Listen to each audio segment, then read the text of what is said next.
Hi, Mickey. Hey, Bob. How you doing? I'm doing okay. Excellent. Happy New Year. Happy New Year to you, Mickey. It's a little premature as we say it. Oh, thank you for that. Thank you for that. Anytime. This was lying around on my desk from 2 years ago, I think. Yeah, well, it's actually not New Year's, but it will be by the time they see this. We should say that we're taping like a week early, so we may fail to take account of events that transpire between now and the airing. Right. And you know, one thing in particular in that regard that worries me is I was going to tell you like a Tiger Woods Christmas joke, but A, it will no longer be Christmas time when they see this, and B, the joke will probably have gotten around the internet, so I probably shouldn't. Oh, tell it anyway. Oh, what the heck. What's the difference between Tiger Woods and Santa Claus?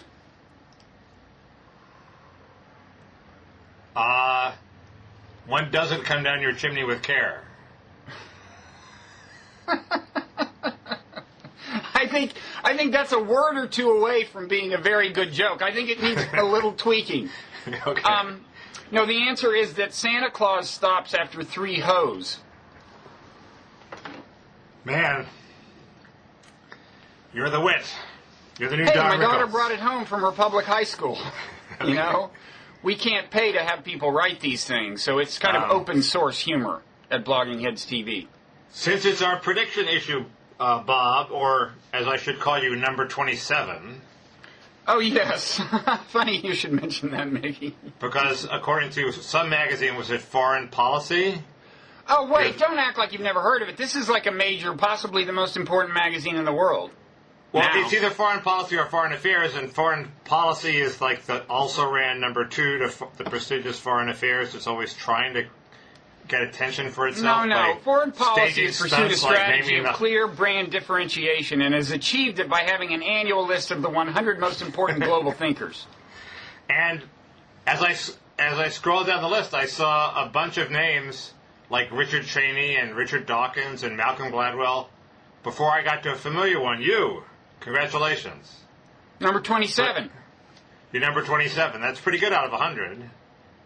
Well, actually, arguably, it's out of several billion, Mickey. Everyone was eligible. You were eligible, but I don't know. No, how I to, understand. But even among the 100 top, you were almost in the top quarter. Almost. But you're obviously like a one-year wonder. I mean, you got there because of your book about God. You know, what are you going to do? What are you going to do next year? I mean, I've got a little surprise. God's not I've got a gonna be little around. surprise in store for you, Mickey, and we'll talk about that next New Year's Eve, okay? Okay. But in the meantime, I wanted to congratulate you also on your prescient writings about a certain golfer. That wouldn't be Santa Claus, would it? Not Santa Claus, but you wrote in 2000, one hallmark of spiritual maturity is unity of internal purpose, the subordination of the mind's unruly impulse to an overarching goal. On the golf course, as I've said, this involves a kind of micro-discipline. But beyond the golf course, it involves a kind of macro-discipline. The structure of your everyday life has to serve the larger purpose of perfecting your game. I like Buddhism because it's a whole way of being and living, Tiger Woods said in the Sports Illustrated article. It's based on discipline and respect and personal responsibility. Discipline, respect, responsibility, says Bob Wright, number 27. Now there's a guy who could become a major league role model.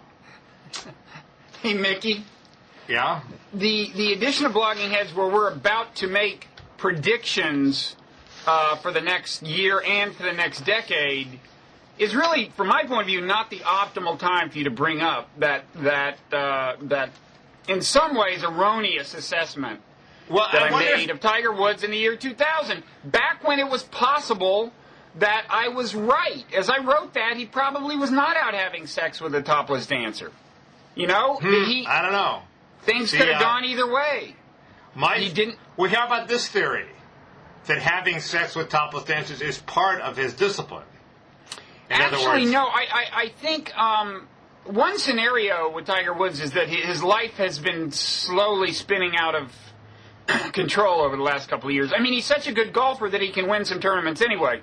But he didn't win a major last year. He did some things he had never done, like carry a lead into the 4th round of a major and not win. He only a few weeks ago threw a golf club during a tournament. He has not. Right. He's not been the same Tiger. So I mean, I'm not denying that he was having sex with women other than his wife while playing very good golf. But I actually think things were not totally under control. I'm just going to go close the window while I think about this. Okay. I'll entertain the folks at home while you do that. While Mickey's away, we've changed his coffee. There you go. There's something you only get on Blogging Heads. Yeah.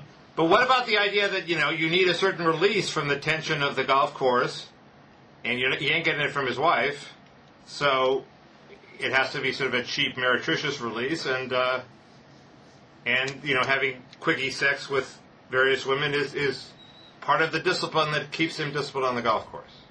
I don't know. I mean, I think the guy whose record he may or may not break for career majors, Jack Nicklaus, I think his approach to the game was quite the opposite. I believe that he took his wife with him to golf tournaments, perhaps to keep himself from doing this very kind of thing. I don't know, but it doesn't seem to be the case that every golfer is Randy.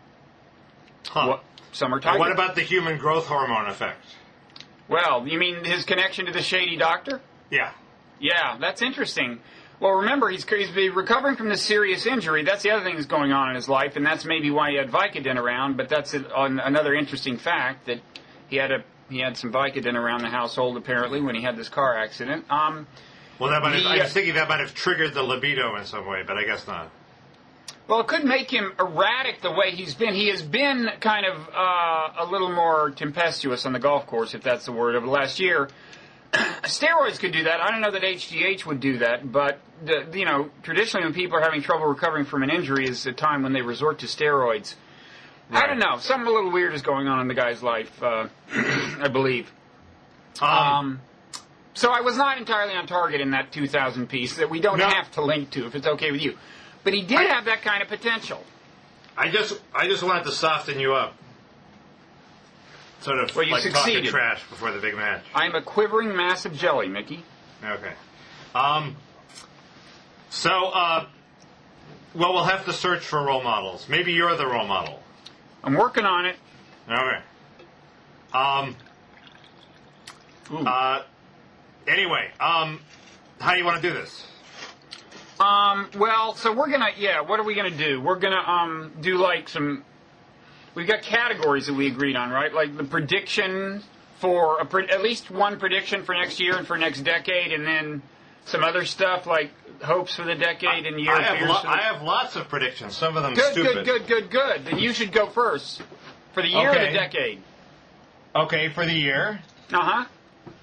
My first prediction, which ties in with what we've just been talking about, Tiger Woods will not get divorced.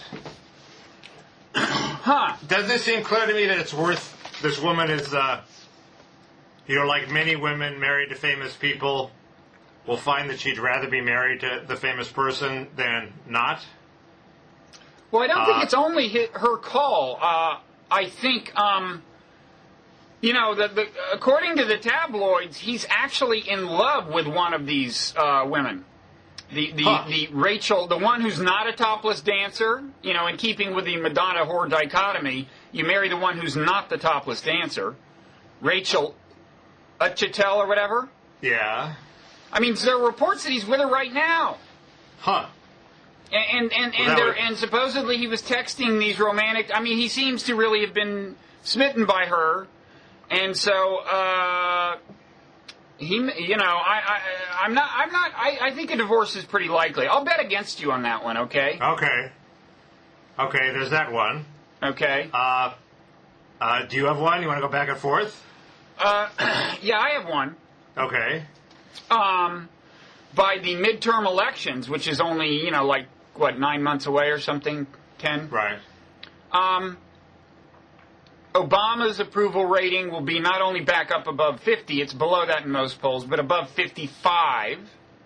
The Democrats will lose no more in the House and Senate than is customary in midterm elections. The incumbent party generally suffers some erosion in midterms, but they will do no worse than average, contrary to the conventional wisdom right now. And the reason is that the unemployment rate is going to start dropping. It's already dropped from 10.2 to 10. and I think it's going to be at 8.5 or lower before November, and going to be clearly dropping. And momentum is a big part of these things. So I think the Democrats are going to be fine in the elections. I actually more or less agree. That was one of my predictions. Is everybody's saying, well, the Democrats are betting that they know better than the public, and that once they pass the health care bill, the public will like it. I think that's true, and I think the Democrats will be proved to be right. But what about, is there going to be no meaningful cut in Medicare benefits? That sounds like the one weak spot. Well, I think there's a cut in Medicare Advantage benefits, which may annoy somebody. I think seniors will be annoyed. Right. I just think the whole health. They vote a lot, but I think the Democrats will lose seats. The question is, will they lose the House and the Senate? And I just think the whole health care thing will blow over faster than we expect, in keeping with the tendency of things to blow over faster than they used to. Mm-hmm. And it will faster. Once it's passed, it will sort of be A, not seem such a big deal, and B, be more accepted as a fait accompli, and C, the benefits will. The costs will not loom that large. I assume the Democrats have been smart enough not to have any heavy costs kick in before the actual election. So I think I agree with you. I think they'll hold the House and the Senate, and I hope you're right about the economy. But even if the economy doesn't go down to 8.5, I think they'll hold the House and the Senate. Yeah, and you know what? One thing every Democratic senatorial candidate can say. Actually, they can only say this in challenging Republican incumbents. Any Democrats challenging Republican incumbents in the Senate can say, to all of you who are aged 55 to 65, you would have access to Medicare if you wanted it, were it not for my opponent. Because it's true that any one Republican senator could have made the difference there. So there. I guess that's true, although the main guy who killed it is Joe Lieberman. I definitely want them to be saying that about Joe Lieberman. What, does he come up in 3 years for election, or what? I don't know. I think 3. Okay. Well, we agree on that one. Jesus. Yeah, spooky. Jonathan Klein of CNN will finally be fired next year. Would that finally purge you of your Jonathan Klein obsession, Mickey? Probably, although, I'm running out of enemies. I'll always be here for you, man. Thank you, Bob. But Howell Raines, gets the axe. Got the axe. I'm starting to wonder if this is a coincidence, Mickey. Where were you the night that Howell Raines got the axe? Chris Bangle. Well, I was at the Masters golf course, with Tiger Woods. He got fired in a fuss over the Masters golf course, and that's actually the only time I've ever been conned by a PR agent. I got this email. It was obvious that Howell Raines was on a crazed anti-Masters kick on the grounds of sex discrimination because the club. That's not why he got fired. He got fired because of that black reporter who embroiled him in a scandal. It was both. He got embroiled. He spiked a couple of columns by sports columnists defending the Masters. What was the name of that guy? That reporter? I don't know, but anyway, I got an email that said sort of defending the Masters, and I thought it was from an ordinary citizen, and it turned out it was from the PR guy for the Masters, which I didn't realize, and he later took credit for it in his book. I think that's the only time that's ever happened to me. He bragged about scamming you in his book? He bragged about sending emails to me and some other bloggers, yeah. And you fell for it and helped him bring the story to light, or helped him get Hal Raines' scalp? I basically, yes. Although I had other people who were urging me to do the same thing. He wasn't dispositive. He wasn't dispositive, but I would write exactly what I wrote, but I did not realize it was from a PR guy. Wow. I'd never fall for something like that. Yeah, no, never. I have another prediction if you're out of them, but are you out? You have more? Yeah. Shoot, go ahead. I'll think some more up, but go ahead. The guy who's accused of killing Chandra Levy. Another long-time obsession of yours. And by the way, were you not the leading proponent of the theory that Gary Condit in the House of Representatives had killed her? Well, I was the leading proponent. And embarrassingly for you, he turned out to be innocent. I was obsessing about how weird and squirrely he was behaving, and what if, speculating about doesn't this point to guilt? Doesn't this point to guilt? I mean, it got so crazy that I was speculating that there was 2 watches and he'd exchange boxes. It was supposed to be Nabokovian in its obsession. Mm-hmm. But he has been cleared of the crime. I do not think he did it. I do think he behaved very oddly. And I do think by behaving oddly, maybe he impeded the investigation. But they've arrested this guy now. They've charged this guy now who's in jail. I just think he's very hard to convict. So I think he'll get off. Even though he may, maybe he did it. He might get off even having done it. I do not think Condit did it, but I think this guy will get off because you need evidence to convict somebody. And the only evidence is that he'd assaulted other women in exactly the same manner at exactly the same place. That's not enough. Well, it's hard. It's one of these weird things. It's hard to get that evidence in because it's considered too probative.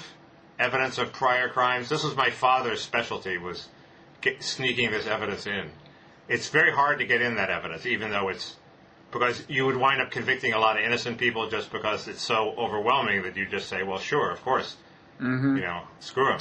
So to the question that's on every American's mind right now, will the alleged killer of Chandra Levy get off? You say yes. I'm just warming up here, Bob. Okay. These are the appetizers. Mm-hmm. What do you got? Okay, Mr. Big Mouth.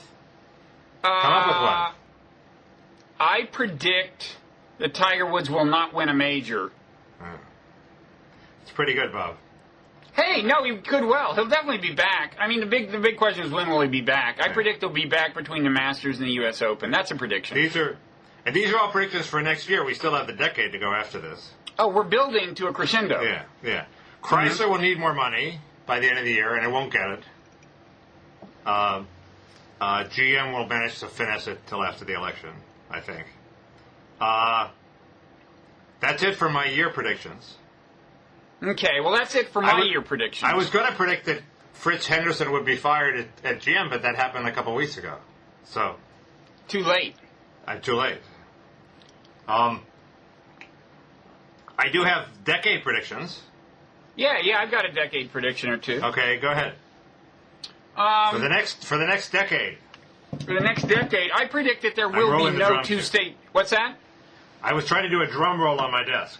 I predict there will be no two-state solution in Israel. That's depressing.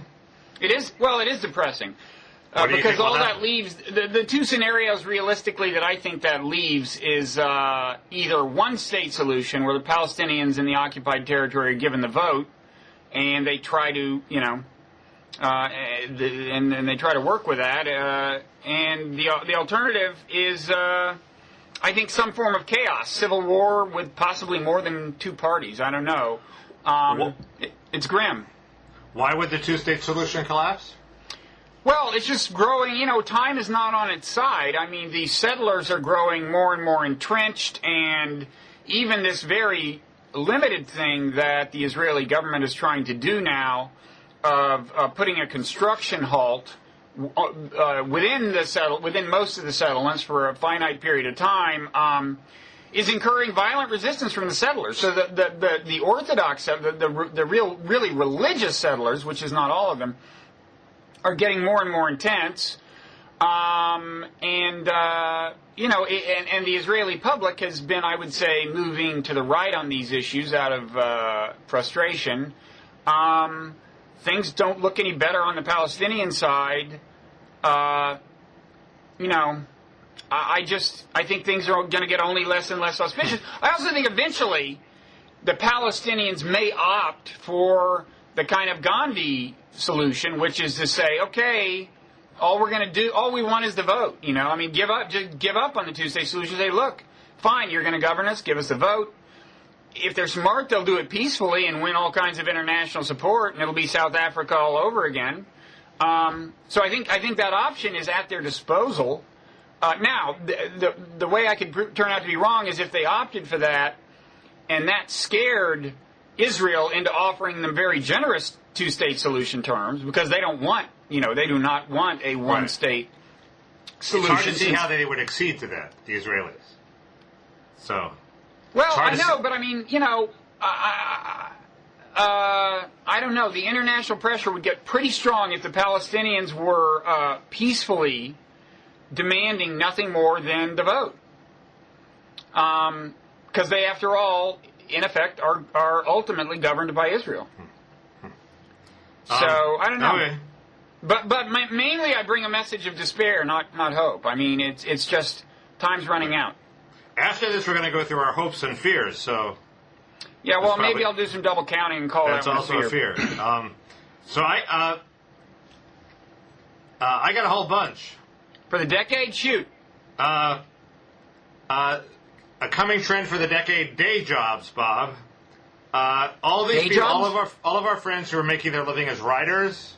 I don't know anyone who's making a living as a writer right now. They're not going to be making a living as writers anymore. They're still going to be writers, but they're not going to be making their living that way. They're going to be making their living on day jobs. What kind of day jobs, Mickey? Well, you know, I don't know. What kind of day jobs do jazz musicians have? John Coltrane was an elevator operator at Bullock's Wilshire downtown. You know, teaching... daycare centers, psychiatrists. Teaching journalism to the coming generations of people who will get paid nothing for writing? Yeah, and they'll write novels, and they'll make music, and they'll write articles, and they'll be the number 27 intellectual in the world. Well, maybe 27. If you're that high, maybe you can make a living. But when you get to that point, you can make money on endorsements, you know. Once you're down below I'm 80... I'm now the tag hour watch... yeah, right. Now, you know... It'll be back to the 50s when intellectuals didn't really make a living being intellectuals. They were impoverished. And I sort of think that's good. It'll be good for social equality because we'll have all these people who think of themselves as the intellectual elite, but they'll be working side by side with ordinary schlubs who aren't in the intellectual elite. Wait, but there's something else. That's not the only dimension of this shift. I mean, if the content being produced, I mean, part of a scenario for the future is that as making money off of content becomes harder and harder, then news and opinion is less and less something that is nourished by the free market, by the vote of consumers who choose to buy the news and opinion, and more is supported by rich people and foundations and so on. So it becomes more like, you know, the Renaissance where you have to have a patron. Right, or a trust fund. Or you have to have rich parents. Or something. But what I'm suggesting is that this could move influence to the right, to the extent that ultimately rich people are the ones subsidizing the journalism that is consumed. Well, I think universities are very effective at laundering rich people's money and turning it to the left. So there's a counterbalancing force. Well, and universities will be funding a lot of journalism. The more I think about it, well, this is another subject, but I'll just stop after saying the more I think about it, the more I think universities are part of the conservative establishment ultimately. Well, I think the faculty, these left-wing faculty members are just, Potemkin villages or something. Ultimately, they're turning students into reliably conservative members of the establishment who will support the Iraq War. That's a good theory, Bob. You could get a cover story in the New Republic out of that. Nothing sells like college stories. I know that's beneath you as the number 27 intellectual in the world, but I'm trying to lower your expectations for the crash that is to come. Don't worry.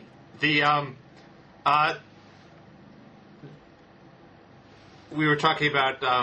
I sort of worry with you. I think universities in general have a deadening effect. I've noticed you, Bob, have become sort of more conservative since you've been enmeshed in the academic world. A, I'm not enmeshed in the academic world, and B, how have I become more conservative? You scorn people who, even know Ann Coulter. That's, because your grad student friends wouldn't tolerate that. I don't hang out at the university. But you I was just rejected as a candidate for a job at a university. Really? Teaching journalism, no less, which you'd think I know a thing or two about.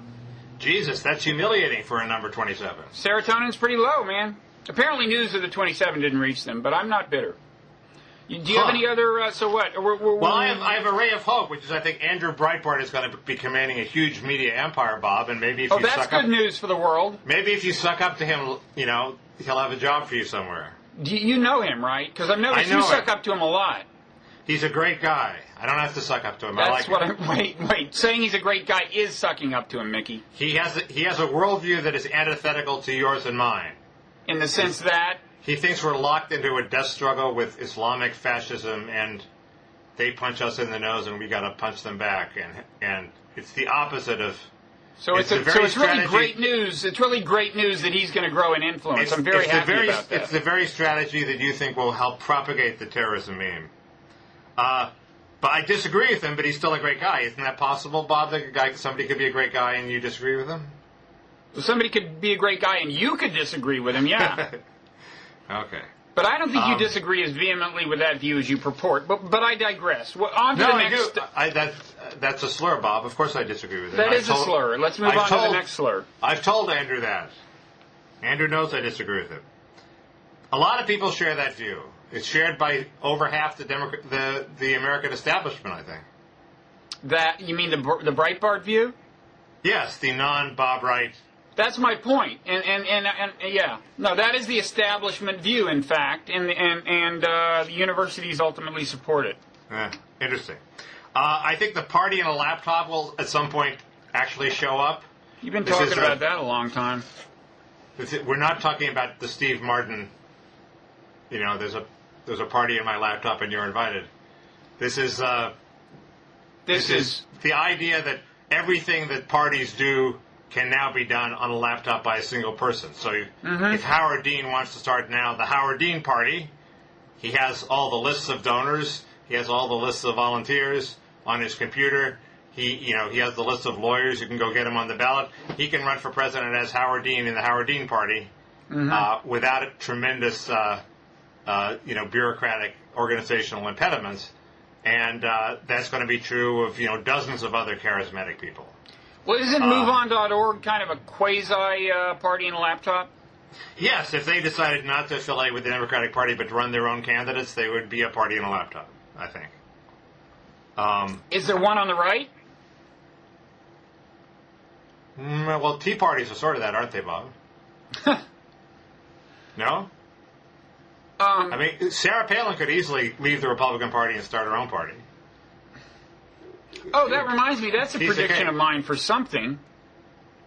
Oh, yeah. I think for the let's make that a decade prediction because it's 3 years away. We're in our decade section, Bob. Okay, then I'm saying Obama will be reelected in part because the Republican Party will be fragmented by exactly the conservative vote will be fragmented by exactly the dynamic you're talking about. I think there will be a third party candidate, and either it will be Sarah Palin-esque, possibly Sarah Palin, or somebody on the other side, a more of a traditional business conservative, big business conservative. I don't see why would a big business conservative wouldn't have the temperament to start a third party, would they? Okay, I take that part back. Anyway, I foresee fragmentation. Well, fragmentation, or like just a lousy candidate, yeah. So I'd settle for either.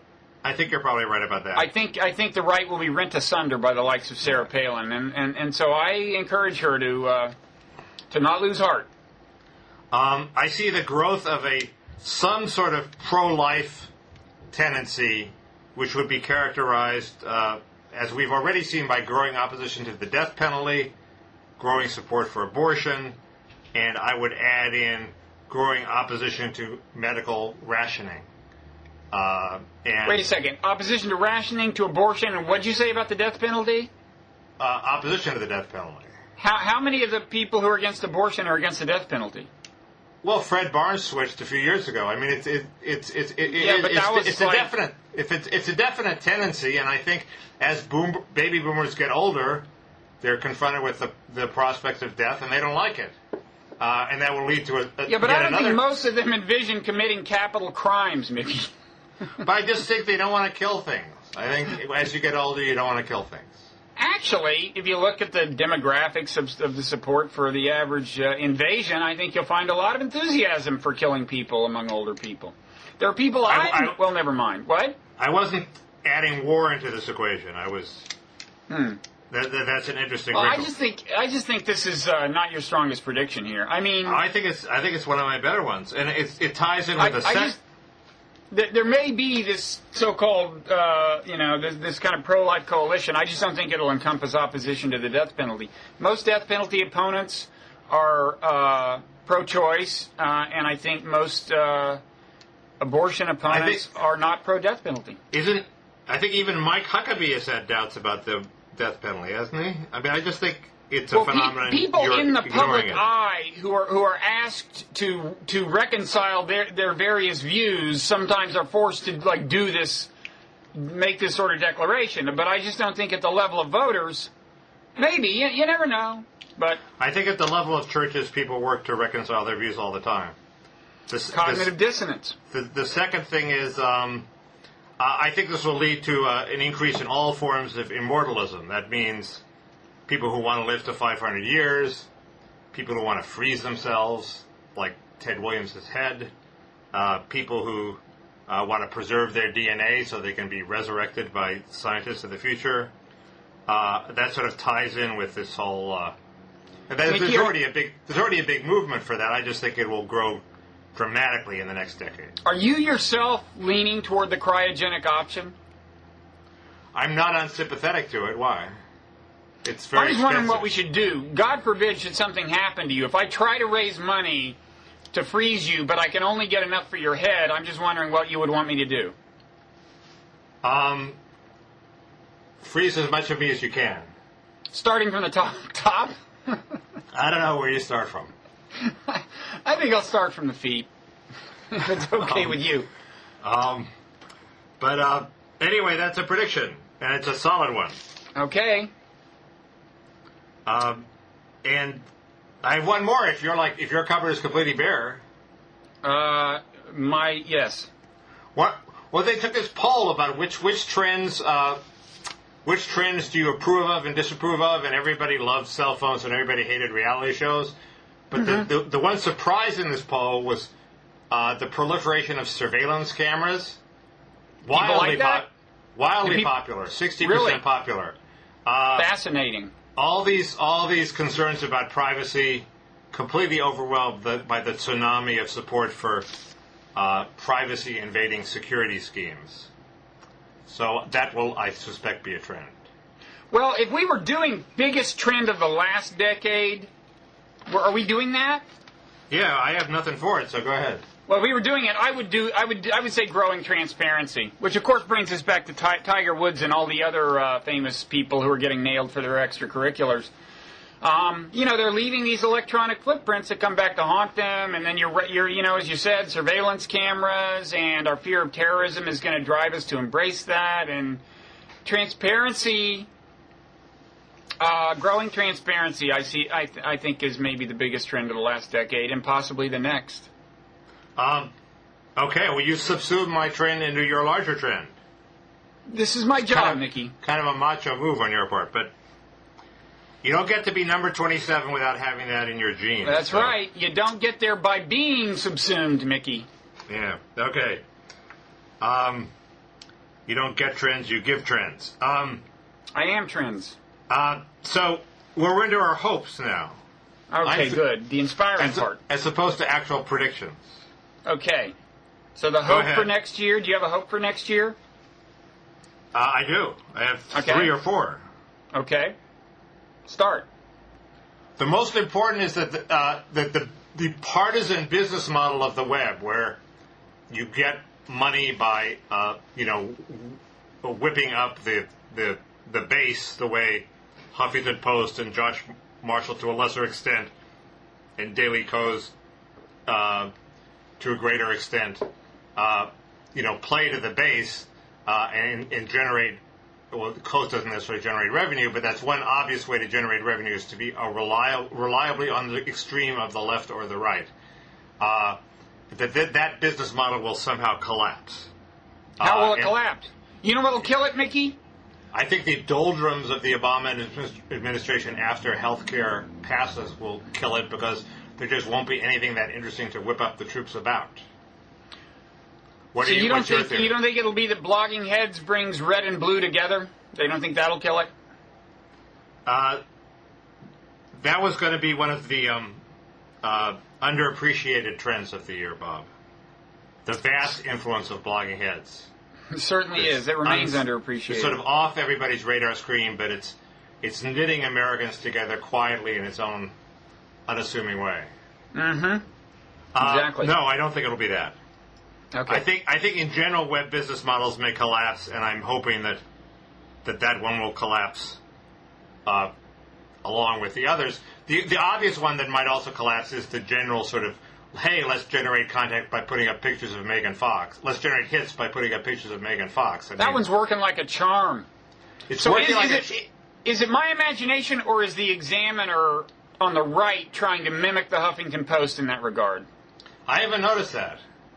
Well, I just noticed that this Tiger Woods thing has led to this nightly ritual of clicking on Google News and then clicking on his name, which is always featured on Google News. And you see a lot of hits from the Examiner, which is this new kind of apparently conservative thing in Washington. And on the Examiner, you see exactly the kind of pictures of Tiger Woods' 14 mistresses. It's shocking that the Examiner would score that high on Google. They must have a great search engine optimization team. They've been they're growing in Google prominence. And B, Bob, I don't every night go and click on Tiger Woods' mistress / I'm not clicking on the pictures. mistresses. It's the Tiger himself that I'm interested in. I do not click on those mistress pictures. Okay, there you draw the line. You have that Buddhist discipline. Tiger needs that. I don't need that. The question is, can you sell ads that are really worth anything on the basis of just raw volume hit totals? That was always the Slate model, and I have a feeling for us and for everybody else, it's sort of petering out, and people are looking for other models. Like Slate could sell, hey, we have great demographics. We don't have just people who are mindlessly clicking on Tiger Woods' mistresses. We have people who make over $100,000 a year. You could sell ads on that basis. There's all this talk, I'm told, in the publishing world about having a deep relationship with the few readers that you have. So, Bob, you have a deep relationship with these people who comment on blogging heads. It's very deep. All you have to do is figure out how to monetize them. You sell them hats, or you invite them to your house and charge them money, or something. Mm-hmm. But anyway, I don't have high hopes for that business model. But I do think that Frasier petting sessions. There you go. Petting sessions with Frasier. There you go. You got it. Frasier pole dancing, maybe. Hey, Mickey. I'm going to bring Frasier on later, I hope, in the show, and I'm not going to tell him you said that, okay? Okay. But anyway, my main hope is that the partisan model will collapse, and I think that's almost as important as getting rid of gerrymandering in terms of making our politics better. I see no basis whatsoever for that hope of yours, Mickey, but I wish you well. It's a hope. That's why it's a hope and not a prediction, because it ain't going to happen. It would be a prediction. Absolutely. Okay, go ahead. Well, I've got a more realistic hope for next year. Okay. I'm not so unrealistic as to think that the review conference for the Nuclear Non-Proliferation Treaty, which happens every, 25 years or something? I don't know. Which is happening next year in 2010. I'm not so naive as to think that's going to produce the great results that I would like, which would be a complete restructuring of the non-proliferation regime, which would actually, anyway, I'm not that naive. I hope there will be some progress, but mainly the more realistic hope is that the Senate will ratify the Comprehensive Test Ban Treaty and that Obama will succeed in persuading, for example, India to sign the Comprehensive Test Ban Treaty. That would be important progress. This is a hope. Man, you need a 2/3 vote. I'm sort of with the anti-constitution people who think you can't get a 2/3 vote for anything anymore. That would really be sad. Because that it would be on strictly partisan grounds. I think that you couldn't find 7 Republicans to convince of the virtues of a test ban treaty. There are 7 reasonable Republicans in the Senate, although I must admit their names don't occur to me at the moment. But this is going to come up before 2010? Well, Obama's trying to... it's not going to come up before 2010, but Obama is one of his goals is to get the CTBT ratified. Before the midterm elections, because there are going to be a whole lot more Republicans after the midterm elections. Well, then he should try before. A good point. I don't think there's going to be a whole lot more, but you're right. I mean, this started with when Carter didn't get the SALT Treaty through. There were all sorts of hand-wringing about how the Constitution doesn't work anymore. And then Reagan supposedly proved that wrong. But in fact, the Constitution doesn't work very well. Just between you and me. Well, treaties are important things. It probably shouldn't be a bare majority that does the trick, but it's just sad. The Comprehensive Test Ban Treaty is really, a no-brainer. I'm sorry. But okay, well, that was I digress. What do you have any more hopes? There was a very high-minded one. I have my other hope is that finally, the materialistic, misogynistic culture of hip-hop will blend back into the woodwork. It's not going to disappear. Now that it pervades all of our culture, its prominence will recede? Well, it's weird. When people predict that... there's a bunch of people who've predicted that Obama will cause an end to hip-hop culture. Mm-hmm. The ones that are black, like Stanley Crouch, have sort of been ignored. The white ones get attacked. And the standard response is, how dare you say that hip-hop culture will die? Everybody knows it's already on its last legs. Well, if it's already on its last legs, then maybe Obama will push it over the edge. Well, he himself is hip-hop literate, if you remember his brush the dirt off my shoulders dog whistle. Yeah. But you're saying, you're saying he would usher in a kinder, gentler hip-hop. Or just that it's time for something new, B, it's dying anyway. C, yes, role models are important. He is sort of a role model. He doesn't seem to be particularly misogynistic or even materialistic. He doesn't go around dissing hoes and et cetera, and dissing African Americans who've escaped to the suburbs and are living ordinary middle-class lives. That doesn't seem to be who he is. Mm-hmm. And so that's factor 3. And factor 4 is the rise of Latinos sort of makes it less salient to be part of an adversarial black minority. And people want to sort of be on the cutting edge. So somehow there's some complicated interplay there. Mm-hmm. And all these things would conspire to produce something new. That's the theory. Hope you're right. I mean, Kanye West seems to be doing his best to destroy hip-hop single-handedly, so... You mean by being a... What did Obama call him? Jackass. Jackass. Yeah, and he's done...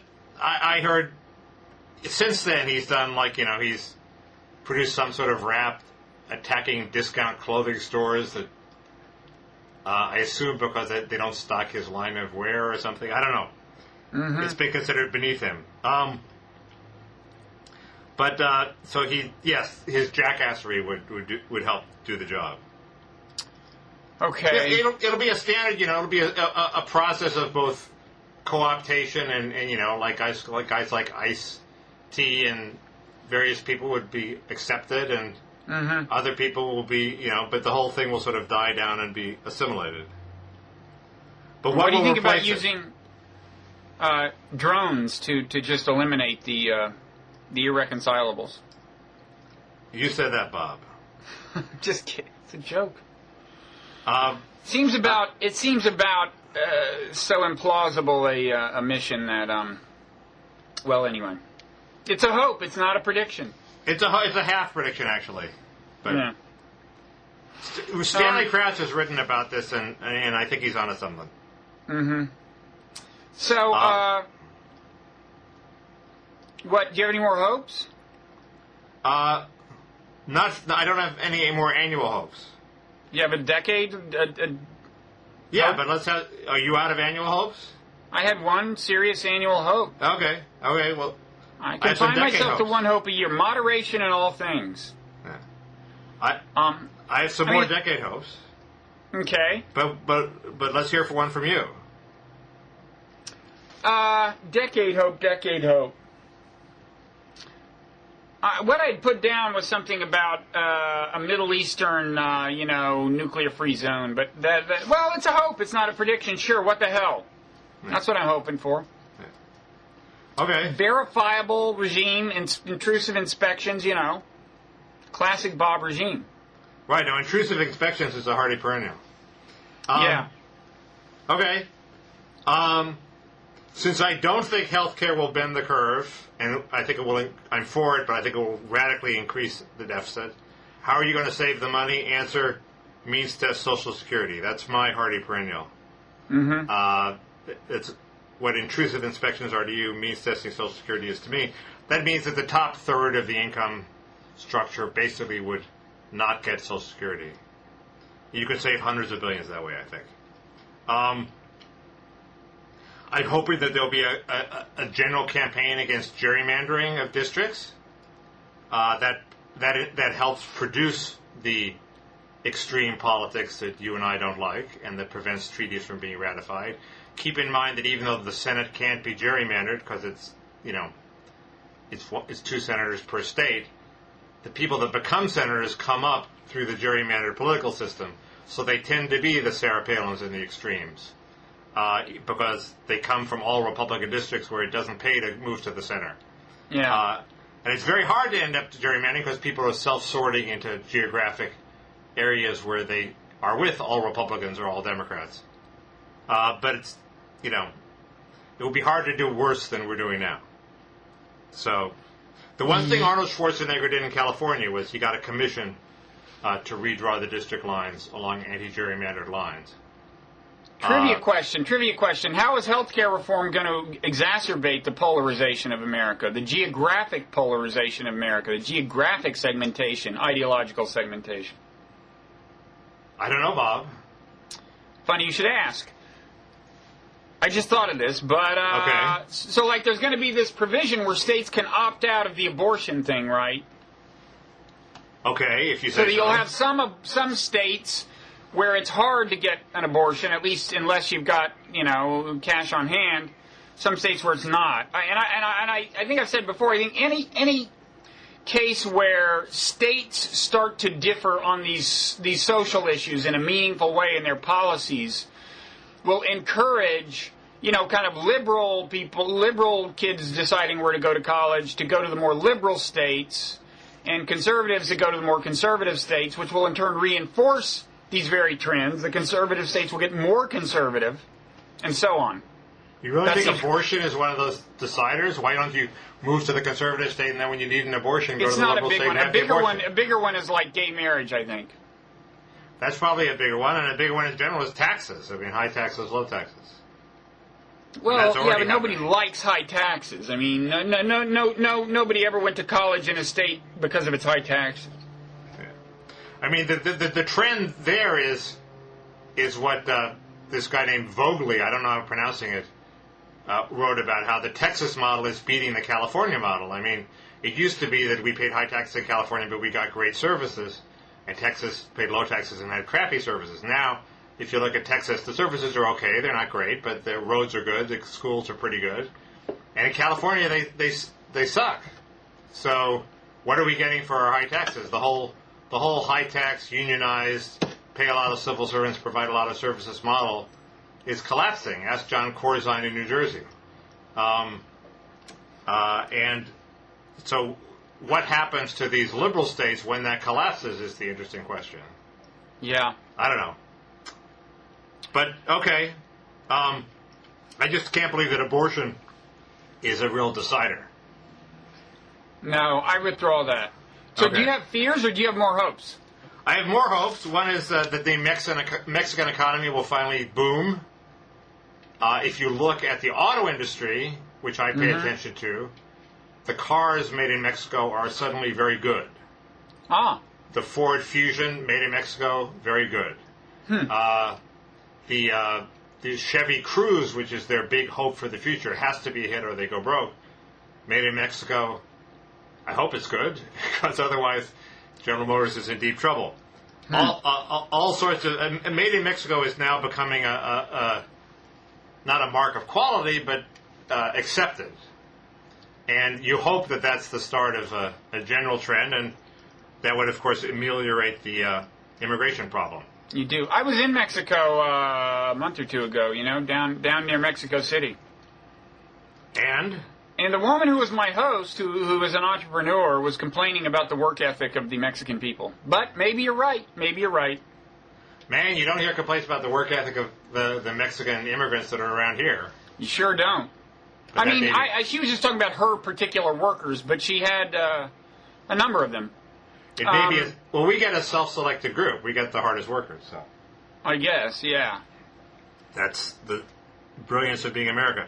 I also hope that American manufacturers, using, in part, industrious low-income workers like Mexican immigrants and Latin American immigrants, but also, the GM and Ford have this contract where they can pay $14 an hour to the next bunch of workers. The problem is that they haven't hired anybody, so they don't have anybody who they've hired at that rate. But there's a whole way that you could see American manufacturing being rebuilt on the backs of cheap, probably non-union but industrious and high-quality labor. And I'm certainly all for that. It probably won't be General Motors and Ford leading the way. Mm-hmm. But it'll be a bunch of small firms. But supposedly that's already happening. But you would hope that would take off. You continue to hope for more non-unionized labor.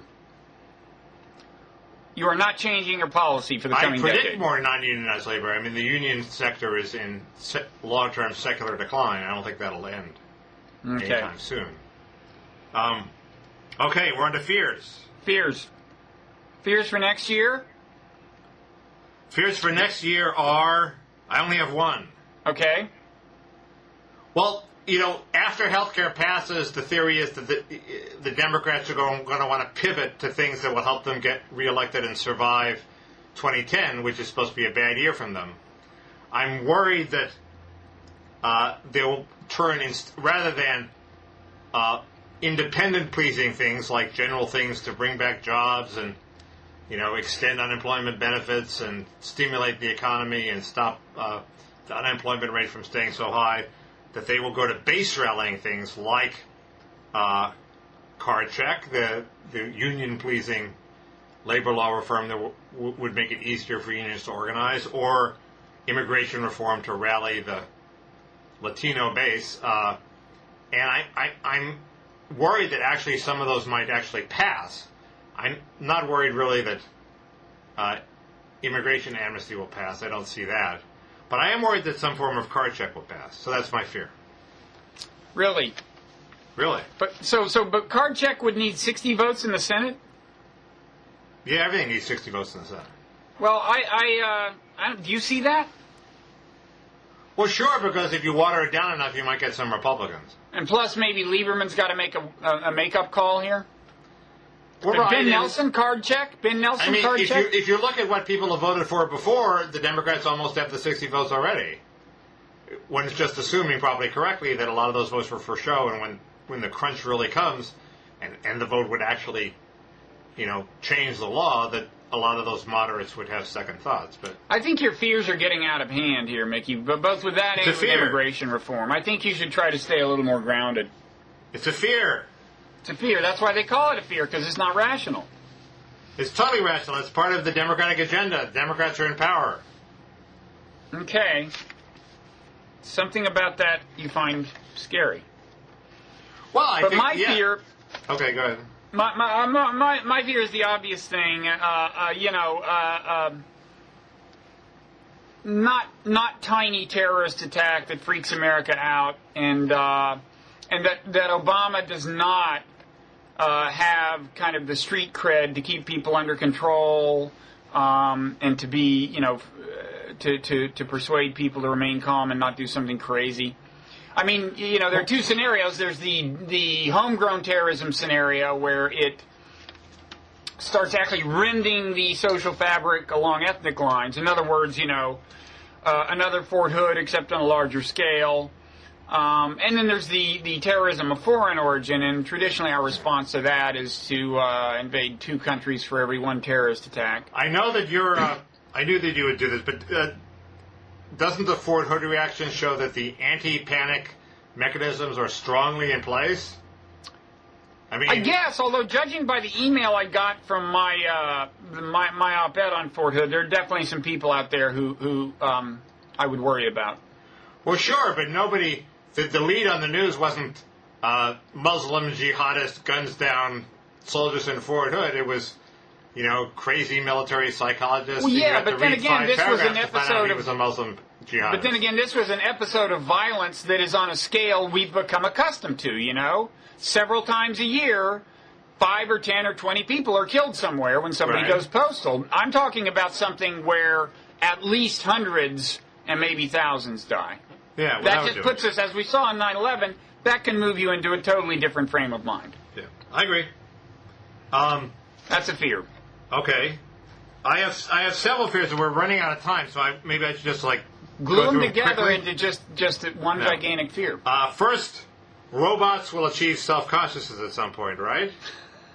It'll be interesting to see if that's not consciousness in the Bob Wright sense that consciousness is a miracle that you can't explain. This would be consciousness in the robotic sense that shows that our consciousness is different from their consciousness. Still, it's something to be scared of. Well, they have functional self-consciousness in a sense. Or they can be given functional self-consciousness. But what I mean is at some point their brain cells will be more than our brain cells. More? I mean, they'll have more brain cells than we have. They'll be smarter than we are.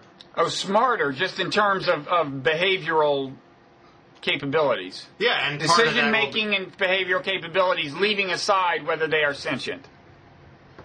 I guess doesn't coming with that would come some form of self-consciousness, wouldn't it?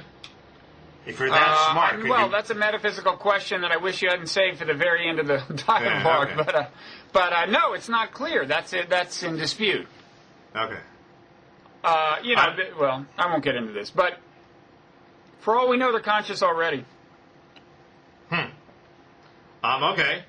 I'm worried about the rise of a scientific Charles Murray-like racism. I think you can see that already, nipping at the edges of the Weltanschauung. Something that would say, well, on average, aren't some races not as competent as other races? And here are the test scores to prove it. What Murray was trying to get at and failed to get at in his bell curve book. And where do you see this nipping at the... You want to name names? No, I don't want to name names. Well, there was a whole Will Salatin imbroglio at Slate when Will wrote something that said, this stuff isn't completely crazy and had to eat his words. So that was one indication. My line is that the bell curves are close enough so that we shouldn't worry, and I don't know whose bell curve is ahead of whose bell curve, and I don't want to worry about it. But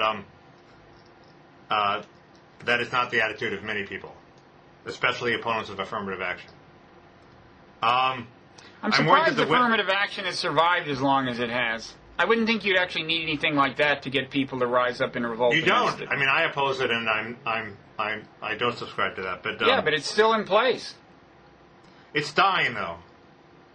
It's certainly dying in California. We had Prop 207. Ward Connolly is not dealt at a death blow, but dealt at a blow. They have to resort to all sorts of subterfuges to keep it in the universities. The main subterfuge is to say we're looking at the holistic admissions. I'm worried that the web is making you, me, and everybody else stupid. I think that's sort of becoming irrefutable. I'm not sure stupid is the word. It's a different kind of intelligence. It's tasks we used to have to... There are tasks that can now be outsourced to technology, that's true. But they're tasks like writing things longer than 2 paragraphs that I used to be able to do that I now find very difficult to do. Yeah, but that's just because of the distraction of the web, right? You just got to close that browser. I mean, I find when I'm on a train with my computer and I don't have online access, I'm more efficient. Yeah. Well, easier said than done. I mean, it's like, if you want to be healthy, just stop eating sugary snacks. Yeah, but they have these programs now that will impose, you can ask them to impose discipline on you. So, like, you can say, don't let me open my browser unless I reboot the computer. Huh. Well, I don't think that'll work for me. I'll turn off the program. And as always, I worry about that animal rights people will start becoming more effective terrorists than they already are. And what? Start invading... Well, we already have PETA, but there'll be more of them, and they'll use bigger bombs. But what are you afraid they'll do? All they ever do is, like, invade university labs and take pictures of the animals. You're afraid they'll free the animals? Well, or they'll make demands. I mean, it'll be black. The problem is that they'll hold the animals hostage. Unlike Islamic terrorists, they have a political basis for their terrorism, which is they are representing people who are, by definition, or animals, things that are by definition unrepresentative and can never be represented in a democratic system. Whereas if you're just Islamic terrorism, the argument is why not form a political party.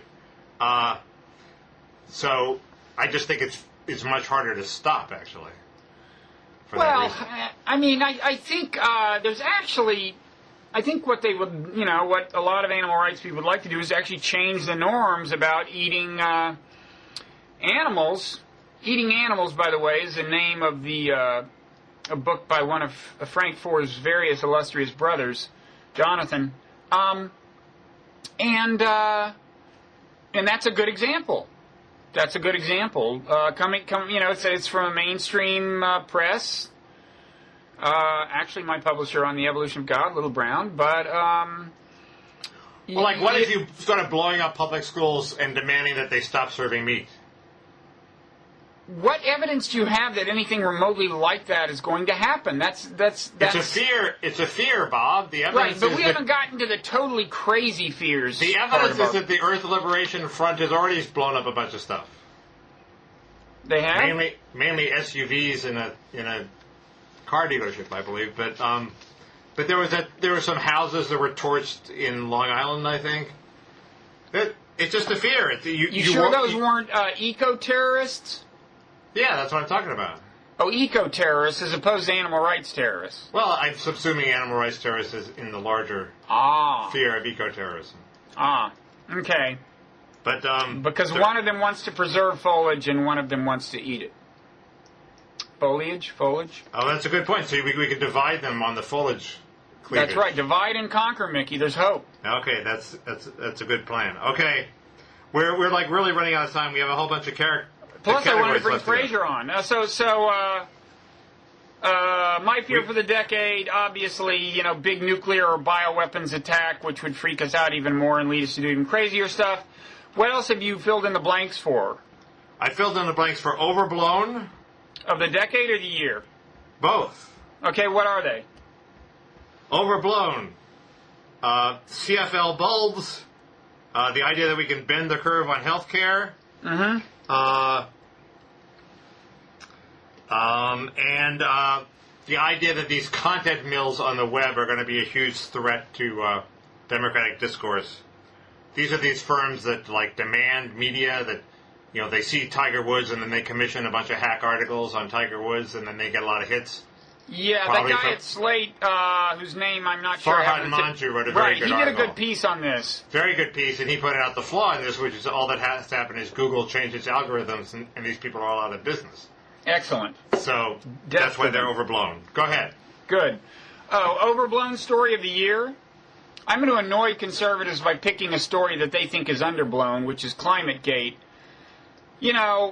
People just, this was, of course, these emails among researchers who believe that climate change is a very grave problem.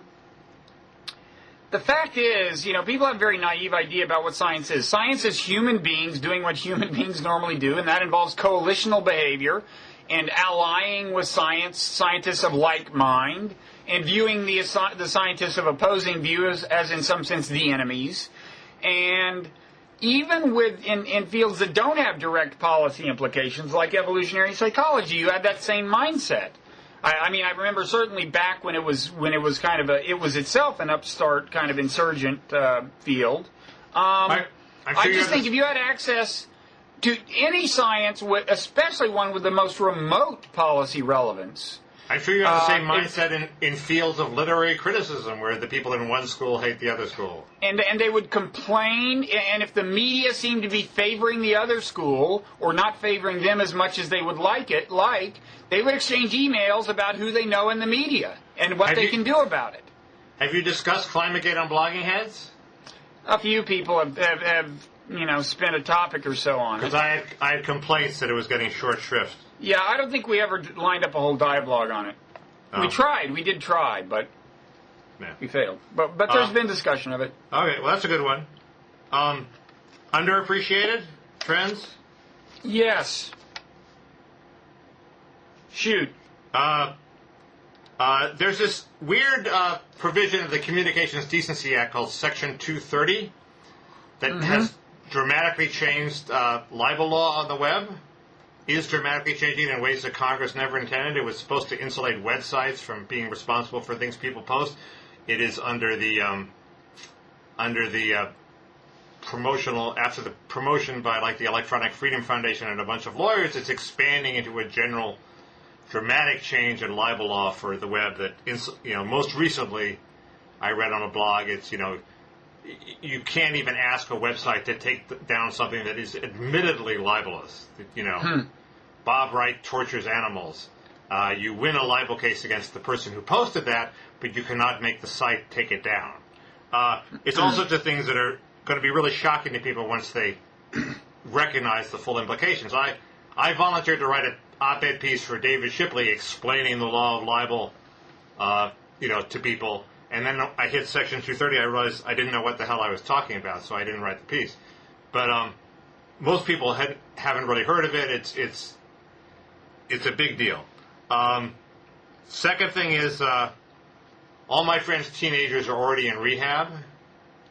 Really? And that's so well. You live in Hollywood, man. Huge on the West Side. Huge unappreciated trend among the rich is rehab for teenagers. Those are my trends. That's your what? Those are my underappreciated trends. What do you got?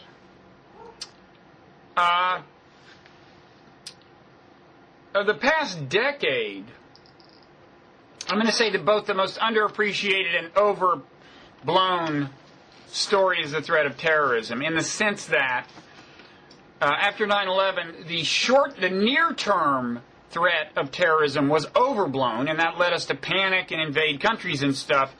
The longer-term threat, which involves weapons of mass destruction, this was not a near-term threat, was underappreciated, and doing something about that was actually kind of sabotaged by doing things like invade Iraq. So we did not enough about the big long-term threat involving weapons of mass destruction, and we did too much about the overblown short-term threat. And those two were in some ways one and the same, doing too much about the one and too little about the other. That was pretty predictable. I apologize for that, Mickey. Yeah, that was a surprise, Bob. I have long-term trends, long-term underreported trends. Yeah? The general bloat of government under Democrats and Obama, the replacement of contractors with civil servants, blah, blah, blah, blah, blah, is sort of going on under the radar. It'll soon be above the radar, but I think it's going on. And the other, it's also clear to me what the I wish they would do that in the realm of defense, get rid of Blackwater and so on. They're kind of doing it exactly where maybe they shouldn't. Anyway.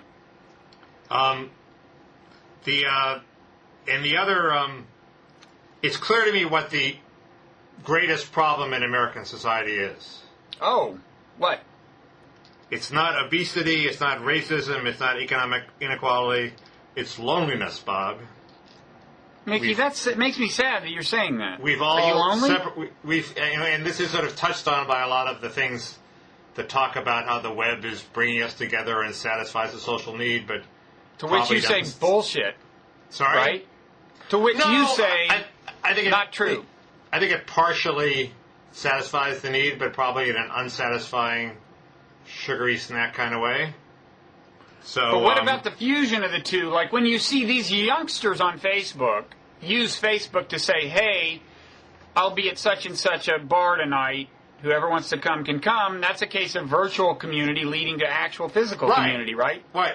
But the young have never been lonely. It's older people like us? Yeah, it's people our age and older. You should get a Frasier-like being and welcome it into your life, Mickey. You really want to bring Frasier on here, don't you? Yeah. We still but have I'm not kidding. I'm not kidding. You can have a very profound relationship with a dog, I've learned. I'm allergic to dogs.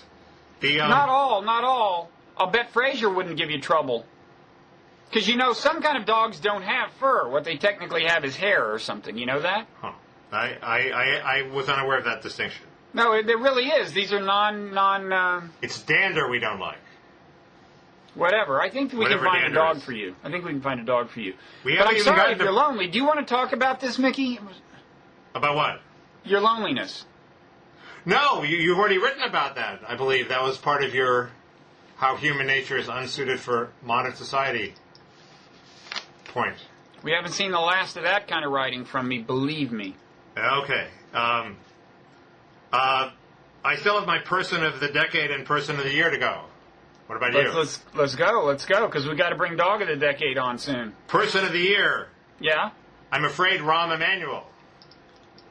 He's actually accomplished what people were mocking him for trying to accomplish. But don't we blame him for the things Obama has not accomplished? Like what? I don't know, Middle East peace?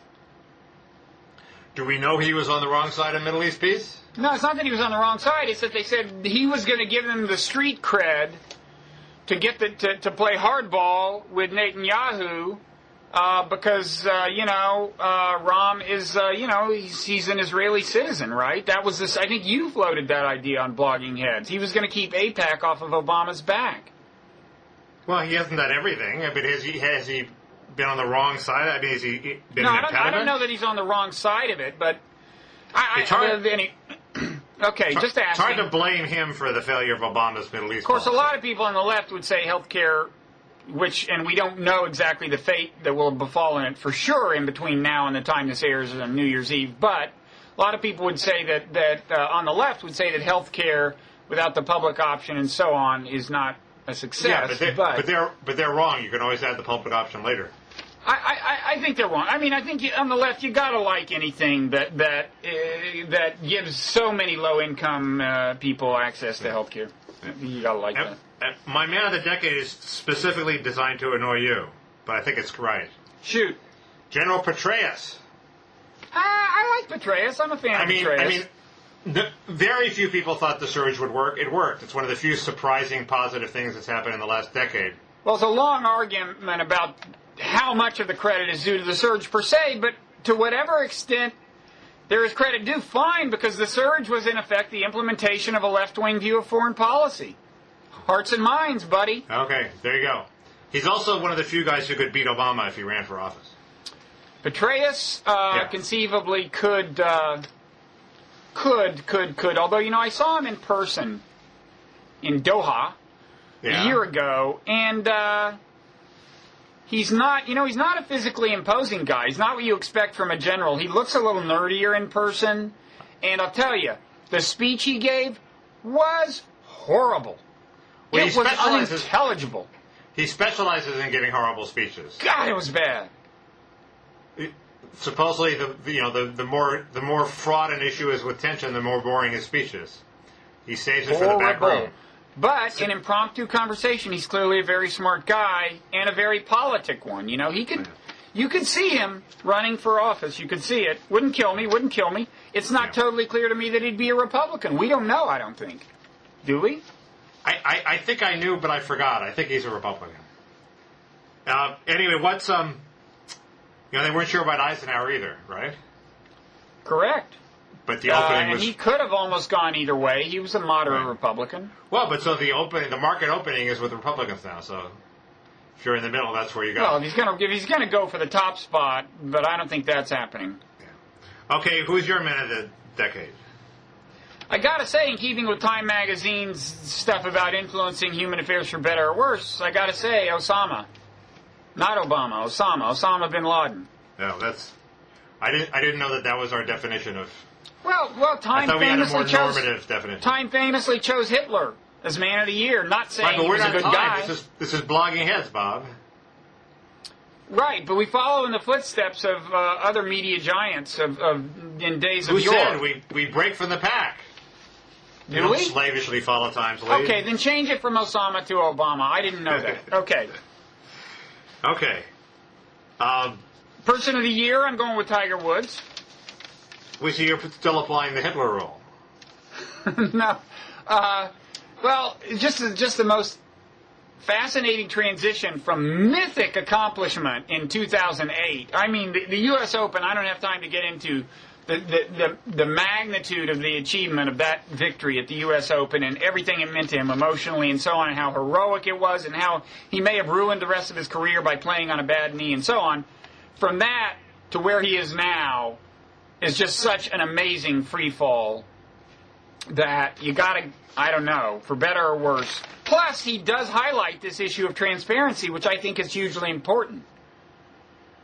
You know, I don't think people can get away with this kind of stuff anymore with any reliability. I really think it's much harder for these people to have extramarital affairs and stuff. Letterman, you know, it's always these electronic footprints. It's weird. I thought I had this theme on my blog called Twilight of the Pricks. I expected all these people who are jerks, and everybody knows has been jerks, to be exposed, because now we lead more transparent lives and they couldn't get away with it. Yeah. A surprising number of them haven't been exposed. I can't say who they were, but... The night is young. I guess the night is young. We will catch them in an unguarded moment, or it's easier and easier. I guess that's right. At some point, don't you become like an icon and you become impervious to transparency? I guess not. Yeah, but it's afflicting. It's going to increasingly afflict everyone. As Andy Warhol said, eventually everyone is going to be subjected. I mean, a picture of me. I was having coffee in New York, and it turns out there was somebody who took my picture and linked to it from Althouse's comments section. Fortunately, I was just, engaging in the kind of wholesome behavior for which I'm known, drinking coffee. We were drinking coffee with somebody?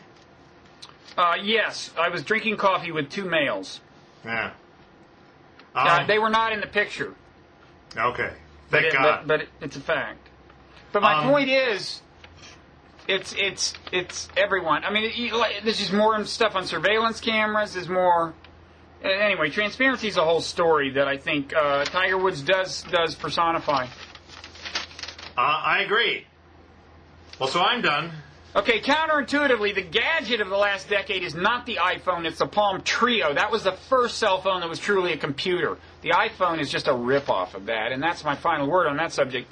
Do I have time to see if I can find Fraser and bring him on? Yeah, Mickey? sure, of course. Okay, hang on. I think they're going to cut the intervening footage. However, do not pick your nose, because in the Blogging Heads production department, anything can happen. I don't trust those guys. No way that I give them the rope to hang me with. That's what I say. I should go rogue now, right? And stir up an insurrection among Blogging Heads commenters. Don't you think Bob wields a little too much authority at Blogging Heads? It's sort of like a dictatorship. Right. I think a little democracy would be in order. The hat on after I get a hold of the requisite little rebellion. ingredients. I mean, hang on a second. You're such a good puppy. Who really controls Blogging Heads? I happen to know that Bob really likes smelly cheeses, so I think it would be really good if everybody got together and mailed him their favorite smelly cheese. That would be a real show of support. Okay. So I'm back with Fraser the dog in holiday attire.